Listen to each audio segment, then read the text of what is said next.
I started nursing in what would be considered the AIDS era, Kevin. We were scared back then, sort of like we were when COVID first started. It was the unknown. Although the research was evolving, we weren't quite there yet. With AIDS, we were still, loading a lot of antibiotics, and they would go into shivers and things like that, And I had this really young guy, and he was like scared for his life, and he was an AIDS patient, but he was more scared of us treating him than he was the disease process. So he was scared of us. He was scared that healthcare would kill him, not AIDS. Hello, and welcome to the Art of Emergency Nursing podcast. This is where we share stories for inspiration, entertainment, and encouragement, because we all know emergency nurses have the best stories. Now here's your host, Kevin McFarland.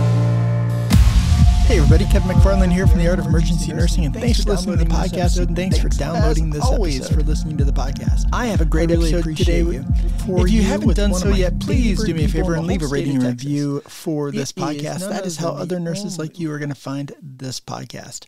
If you would do that, I'd really appreciate it. I'm also working on revising my website, and one of the things I'm going to put on there is some of the listener feedback that I get through iTunes. So if you want to be on the website, go ahead and get your review on there ASAP. My guest today is someone that I met when I went to one of my very first meetings in the state of Texas.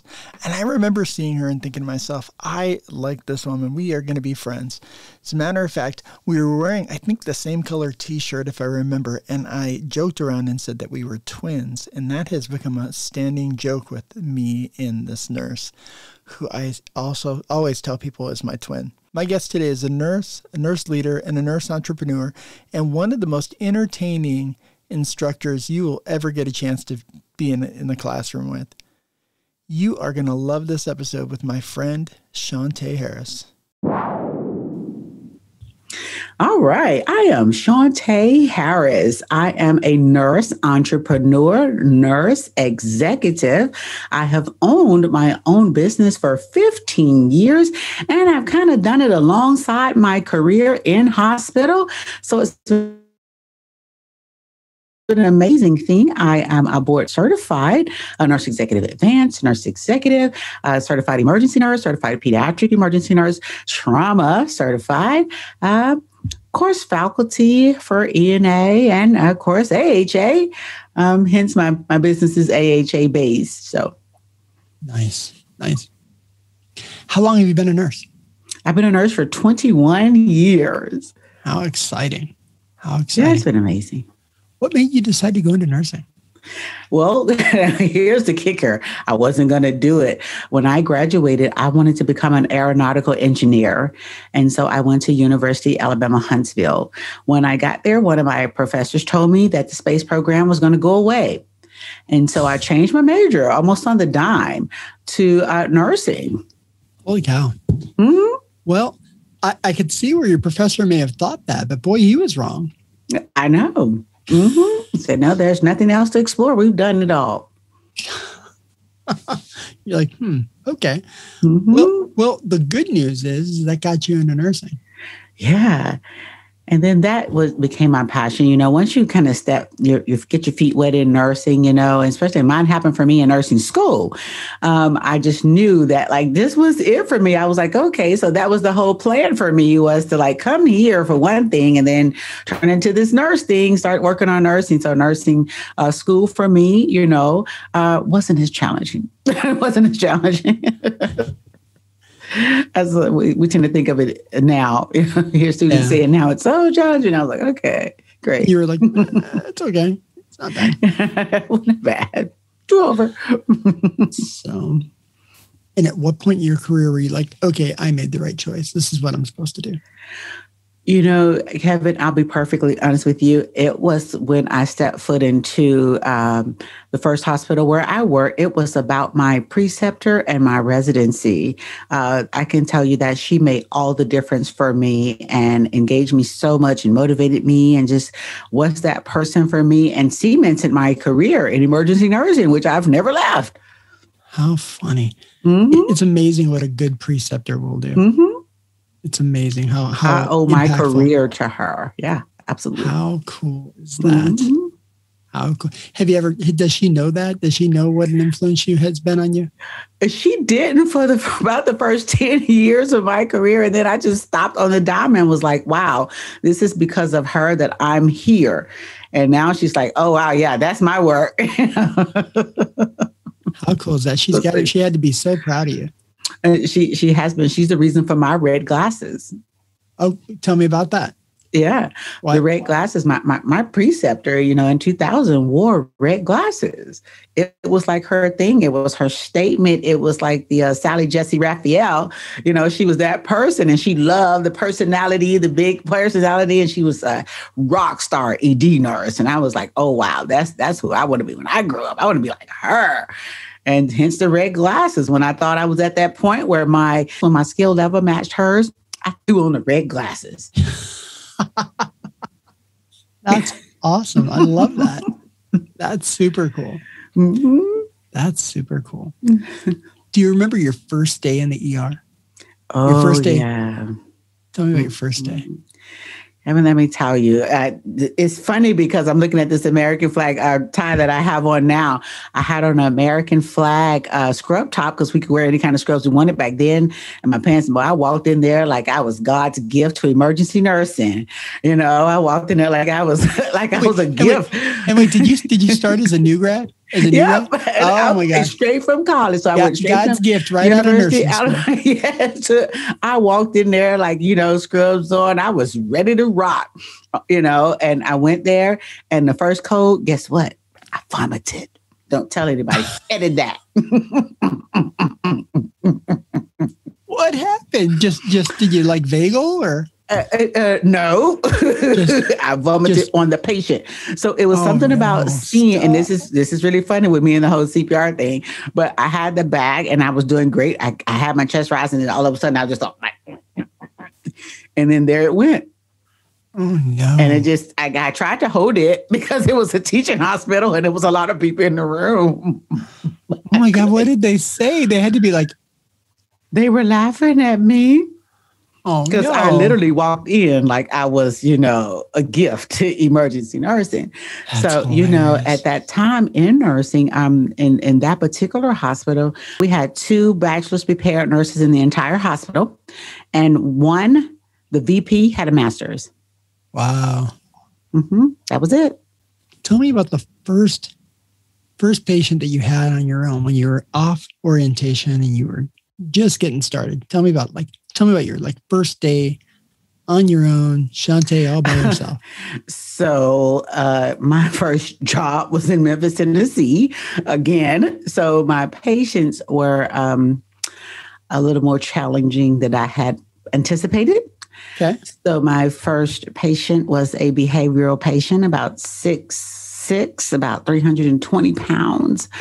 And he kept calling me nice words and telling me that he was going to kill me. Oh my gosh. And I was like, oh no, oh no, and I didn't know therapeutic ED language. So I just kind of looked at him and said, oh no, you can't kill me. I'm a nurse. And so I went to my next patient's room, and back then we were using leather restraints. I went to my next patient's room, who was not a behavioral patient. It was a nice middle-aged lady, and I was checking her blood sugar, and she said, baby, there's a tall guy behind you.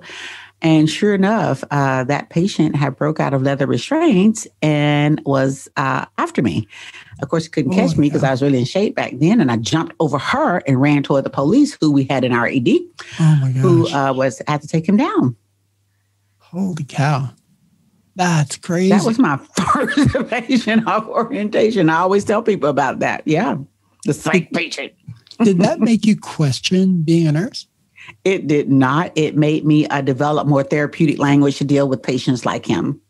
Yeah, you definitely got to work on that. That's definitely something every nurse has to work on at some point. Is learn how to talk those people down. Mm-hmm. So absolutely. Yeah, that's always a challenge. Yeah, tell me about it. Yeah, but that was my first patient on my own. Holy cow! Pretty interesting. Holy cow. Tell me about a patient that changed the way you practice. Oh, wow. Okay. So, that would have had to have been, back then was in the, I started nursing in what would be considered the AIDS era, Kevin, and, it was all about, we were scared back then, sort of like we were when COVID first started. It was the unknown. Although the research was evolving, we weren't quite there yet. With AIDS, we were still, loading a lot of antibiotics, and they would go into shivers and things like that, And I had this really young guy, and he was like scared for his life, and he was an AIDS patient, but he was more scared of us treating him than he was the disease process. Why? He was more scared of the needles and the coming in the room and the unannounced visits and the teams of doctors, because it was a teaching hospital. So he was scared of us. He was scared that healthcare would kill him, not AIDS. Interesting. And absolutely. And it was really interesting for to spend that time with him and actually have the opportunity to listen to a patient. And that's, that was a life-changing event for me. And I never will forget that guy because I remember his fear of healthcare and healthcare providers. He was scared of both. And he told me all about it. We know he just feared for his life that we would make a mistake and would kill him. Wow. He was an AIDS patient. I mean, he was end stage AIDS. And that wasn't his fear at all. Wow. That's interesting. Mm-hmm. It's interesting that sometimes I want to laugh when, people are like, no, I'm scared of needles, but there are people who are absolutely terrified, absolutely terrified, unreasonably terrified. Mm-hmm.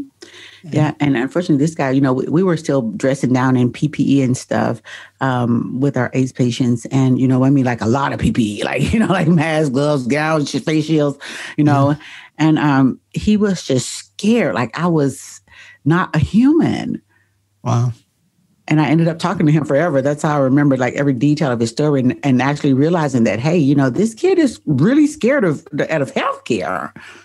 Interesting. Like it's not his process. Yeah. Yeah. Yeah. I think everybody's scared of healthcare to some degree. Like I think a lot of people are, and I get it. Healthcare is hard. And I think of people, I think of how many patients we see all the time that don't have someone to advocate for them and don't have someone to speak up when maybe they're afraid or speak up when they're nervous or unsure. And I think to myself, I've always been there to advocate for my friends and family if they're in the hospital. And I always think to myself, holy cow, people who don't have that are really at a disadvantage. So, and they most certainly are. Yeah, they're certainly at a disadvantage. So, tell me about the first time you made a medication error. Wow. Okay. Yeah. Okay. Recording this. Okay. Right. So, actually, I had already started travel nursing when I made my first medication error, and it was because I skipped a step. Actually, it was Ativan, and the doctor had ordered, I want to say half a milligram. And for some reason, I heard half a milliliter. And so I gave him more. But that was my first medication error. It was actually Ativan. No harm to the patient. He really enjoyed it. But it made me sick to know that when I looked at the order, it wasn't what I heard. Yeah. It might have been 1 milligram. It was something stupid. It was like he did a dose that we didn't normally give. Yeah. I think when you make an error like that, you always pause and you're like, oh man, and even if it's not that bad, you're like, that could have been really bad. Yeah, I mean, like I said, the patient enjoyed it, but I was so mad at that doctor, and that was in the paper chart and read back days, and I just did not read it back. I did not talk back. He was right in my face. I didn't repeat the order to him. And so, the error was made. It's out of bed. Holy cow. And what lesson did you learn from that? Well, to follow the procedures, they're there for a reason. If we need to read back, we read back. If we need to have that doctor sign that order before we give it, in our paper charting days, we need to do that, things like that. I learned to follow the process. The processes were in place for a reason and to trust them. Absolutely. How do you remember the when you transitioned from paper charts to electronic medical records? How'd that go for you? So for me, I always have been an advocate for change, but so I was kind of on the borderline. So one of the hospitals that I went to early on in my career as a travel nurse, we were already using I think Meditech. So we were already doing a little bit of paper charting and a little bit of computer charting. So when we actually transitioned, as hospitals began to transition over to only computer charting, I was pretty comfortable with it because that hospital, we were doing half paper and half computer. Okay. It kind of worked out. It wasn't really a big deal for me. Yeah. I think one of the things I found is so many nurses, when they made that transition, the biggest problem they have is they couldn't type. That was great. No, yeah. Right. They just couldn't type. And that's and even still, I know some nurses who just can't type. And that's the biggest thing that holds them back. Everything. Yeah, but I'm from the era when we had to take typing in high school. I did too. So I remember taking typing in high school, and I remember telling my instructor, "I'm never going to use this." Yeah, I remember telling my instructor, "I'm never going to use this. I don't know why I'm doing this. I'm never going to use this. I'm never going to use a computer every day. That's not going to happen." Boy, was I wrong. It's so funny. I can one up you on this one, Kevin.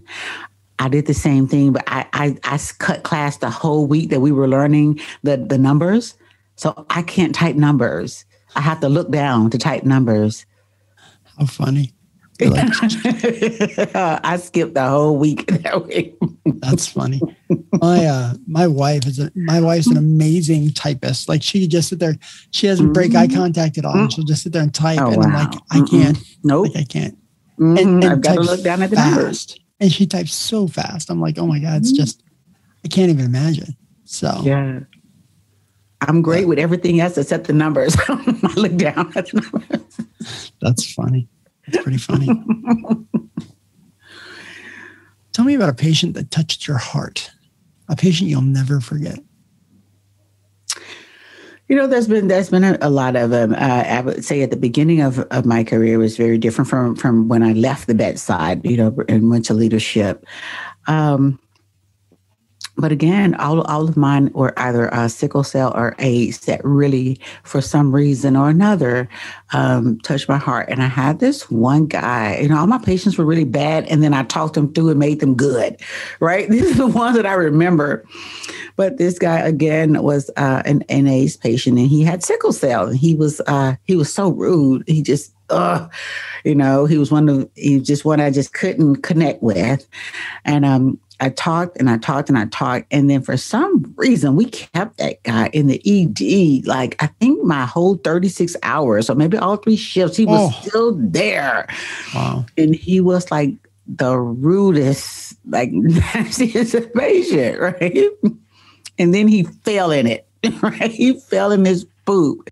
But while I was cleaning him up, right, we had this connection, and I always say it's always about the patient. When you hear their story, and this guy, it was a guy, he talked so much about what he had been through and how he felt about both disease processes while we were cleaning up his crap.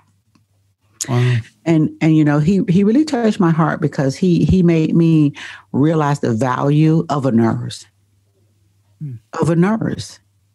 He really made me realize that. And it was about cleaning up crap that made me realize my value as a nurse. But he super way touched my heart.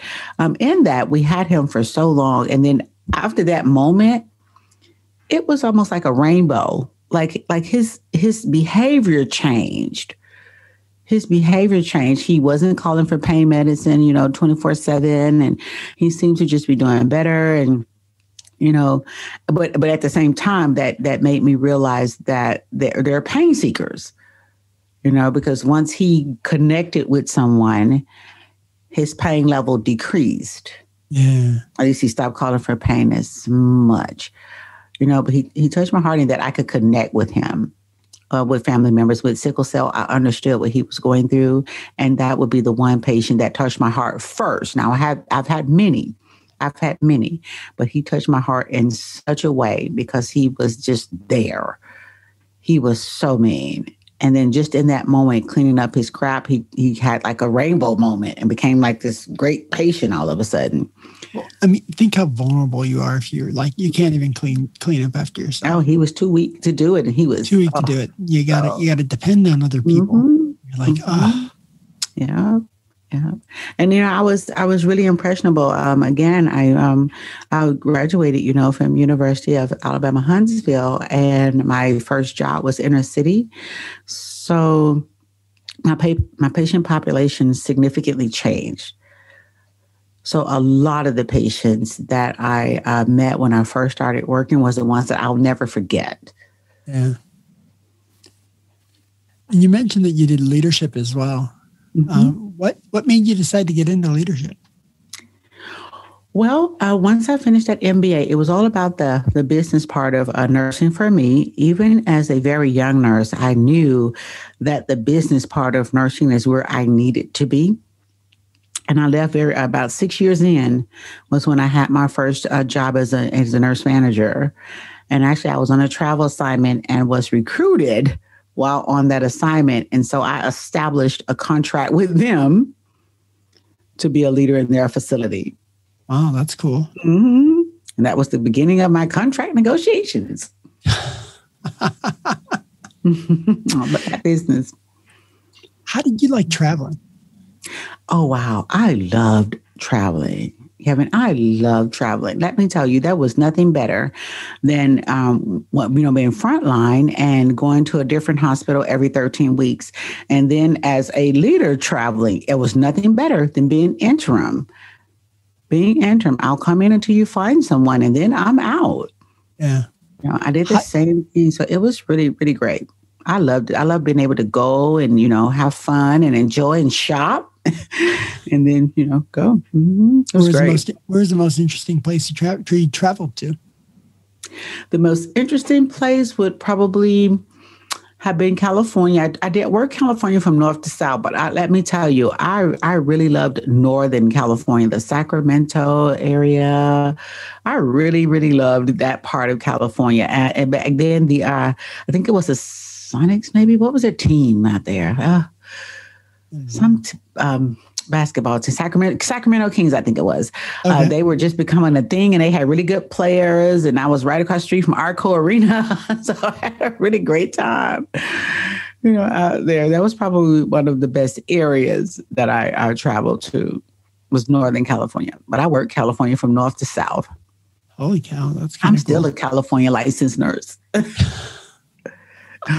Mm-hmm. That's very cool. That's very cool. And how did you like doing the leadership traveling? How was that? Like, that's got to be so different. You know, it really that it wasn't, Kevin. When I, in 17 or 18 was the first time in my career since 2001 that I had been staff at a hospital. Wow. I did contract nursing for 17 years. It's a long time. Yeah, it was a long time. So as a leader, you know, I bought into whatever facility that I was a part of their leadership team. I went in, you couldn't tell the difference in me and somebody who wasn't under contract. Yeah. Hardly ever anyone knew that I was under contract except the senior leadership. So I kind of bought into whatever facility. Either I stayed there a year and a half or two, I bought into the system. Good for you. Mm-hmm. That's really cool. That's a awesome thing to be able to do. What a cool way to see a lot of different areas and really make a difference in a lot of different organizations. It was, and I can tell you, I worked them from north to south, from east to west, from Maryland to California, and again from Texas to Wisconsin. And why? So what was Texas home before? No, I'm a Tennessean. Why'd you end up in, Don't tell those Tennessee ENA people I'm a Tennessean. What brought you to Texas? My husband, we decided to retire in Texas, and my business is incorporated in Texas. Good for you. Good for you. Is your husband still retired? Yeah. Oh, absolutely. Yeah. Good for him. So as an entrepreneur, what made you decide to leave the bedside and go do your own business? Well, again, Kevin, when I started my business, the first one in 2006, it was a part of an MBA project. So it was just a school thing. Okay. And during my capstone, it was all about, the whole MBA actually was about starting a business, and it kind of went from class to class, and you built on, just like we do the DNP now. It was really weird, but MBA was the same way. And so at the end, I was like, well, this is doable. It looks like it's doable. It was, teaching AHA course, teaching BLS is what it was actually about. And so I started off in my living room with a mannequin, a DVD, a TV, and my travel nurse apartment. My husband was deployed at the time, and just went for it. And then in about a week, I realized that this was going to be a thing for me. That's cool. Didn't take long. That's really cool. What do you like most about teaching? I think it's the results. I like the results. The students saying that it was the best class ever, them being able to go forth and do great things, them actually getting it. When you're teaching it in a rhythmic way, either it be ACLS, BLS, PALS, TNCC, or NPC, when you teach it in a rhythmic way and then you see the light come on for them, oh, wow, that's it. That's kind of cool. That's it. Yeah. That's really cool. That's it. It's a good feeling. You're like, okay. Mm-hmm. Yeah. Because, I taught in higher education too, colleges too. And the same thing, to see the light come on. Yeah. Yep. See the light come on and you're like, okay, now they're getting it. Yes, so, finally. Again. That's awesome. What's the best advice your nurse mentors ever gave you? The best advice my nurse mentor, there's one, has ever given me was to stay the course. And that, again, would be my preceptor, who is still my mentor, told me to stay the course. Nursing will always change. I remember her saying it then. She says it now. Stay the course. Nursing will always change. Find your way. Find your path. That's awesome. That's great advice. Stay the course. That's really great advice. What advice would you give a brand new emergency nurse going into the emergency department for the first time? One, I will let them know that I've done it. So it's doable. It's doable.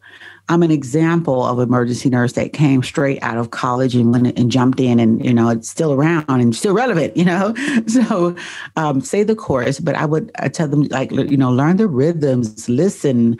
And when I say listen, I mean actually auscultate. Learn the rhythms, learn the heart, learn what to listen for. Don't fake it. Learn it. Absolutely. Mm-hmm. Learn it for sure. Mm-hmm. And it takes a while. Sometimes it takes a while. It does. It does. We didn't learn S1, S2 overnight, and what a gallop is and what a murmur sounds like. Yep. It didn't happen overnight. No, that's for sure. So one of the last questions I always ask my guests is a question called 3 things. It's the hardest question. Okay. I'm going to ask you for 3 things an emergency nurse should always remember. And what are 3 things they can just forget? That's a trick question. All right. 3 things that they should always remember: that they are part of a team, that evidence-based practice is research-based, and the third thing that they should remember is self-care is the best care. Absolutely. Self-care is an important piece. Mm-hmm. What did you do all those years for self-care when you were working as a nurse? Oh, I drank? No.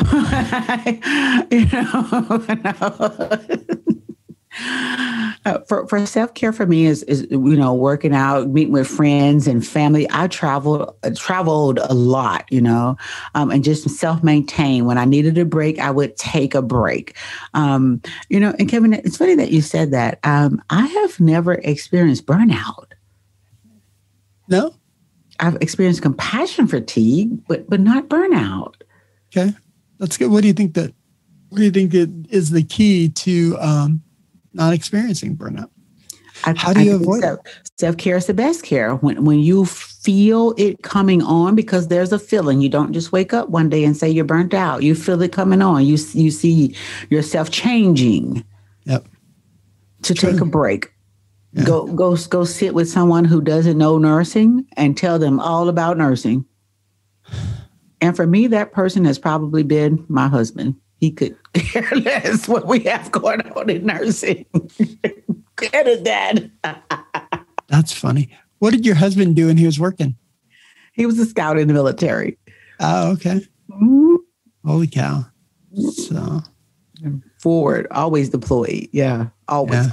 Mm-hmm. Holy cow. So that's cool. That's very cool. Back to the three things that they should forget. Yep. This other half of that question. That's right. So they should forget. They should forget about residents, about the doctors. They should forget about them. How so? What do you mean? Not what they've learned for them, but that they exist as baby doctors. Don't think of them as baby doctors. When you train with a doctor that's a resident and you see them grow with them. They won't always be your doctor. So forget about their residency. Yeah. As they grow, you grow. It's true. I always tell people in a teaching facility, that annoying intern that's driving you crazy will be your favorite attending someday. Mm-hmm. And mine most certainly is. Dr. Gibson, chief of surgery, he knows that too. Yeah. We're like that. We started together. We rolling. Yep. It makes a difference. Like some of the docs I've seen going through a teaching facility for years. It's just amazing to watch them grow and see them become great doctors. Yeah, see them publish and do their thing. Grow with them. Yep, absolutely. Yeah. Well, the second thing that they should forget, Kevin, is scheduled breaks. All right, they're not going to happen. You may get a break, but to get a break at 9 p.m. every night or 11 a.m. every morning, it's not going to happen. Yeah, absolutely. So forget about scheduled breaks. Be flexible. Emergency nursing is about being flexible. You never know what's going to roll through that door and when that what is going to roll through the door, right? Yep. Seriously, wait. Schedule breaks. You should get a break. Now, you should get a break, but not a scheduled break. Yeah, may not be scheduled. Right. You shouldn't tell you, I'm going to eat at 3 p.m. every day. Yeah, that's not necessarily going to happen that way. Let's throw that one out. So seriously, the third thing to simply forget about is that and it's not to forget your feelings, but it's to consider others' feelings. So you got to forget about what makes you tick. Throw it out for a minute until you learn how to handle what makes you tick. Throw that out. Okay. Throw that out. All right. Be resilient. What do you mean by that? Why is that? Resiliency. Okay. Throw it out. There will be patients that will call you everything up under the sun. Absolutely. Just throw it out. Treat them as a patient. Yeah. They may not respect you that day, but when they come back again, they will. Yeah. They'll know your schedule. Boy, sometimes that's hard though. Sometimes they get so personal and it feels so personal, but like they don't know you. They don't know who you are. Right. They don't know what you do. They don't know your mom. Remember, we're talking about new ED nurses, right? Yeah. This is the ones that are pretty much established, have already, grown into their own. But for those who are just starting, don't take it personal. Yeah. Learn how to deal with that first, and then truly determine if it's personal. Mm-hmm. Absolutely. Because it's sometimes it feels really personal, but they, I mean, they're just, for whatever reason, they, some people are just not nice. And that doesn't mean, one of the things I always tell people is that, even that asshole that you're taking care of, like somebody loves them. Yeah. Somebody loves that person. They have a child or a grandchild that just loves them because they're not the way that they're acting with you. Yeah. And they deserve good care. And even sometimes when it's hard and sometimes you're like, but they still deserve good care. Yeah. And leave your feelings at the door. Always throw your feelings out. When you cross that line to the ED too, just throw them away for a minute. If somebody cut you off on the way to work and you're about to lose it, when you cross that threshold into the ED, leave that in the car. Clean slate. Yeah. Leave that in the car. It's a lot of ways to leave your feelings, but you got to learn how to deal with your feelings. Yeah. And that takes time, and that's called growth in emergency nursing. Absolutely right. Absolutely right. Thank you so much for doing this with me. This was so much fun. Thank you. This was fun. Yeah. Thanks for listening to the Art of Emergency Nursing podcast. Make sure to subscribe to the podcast and follow us on Facebook.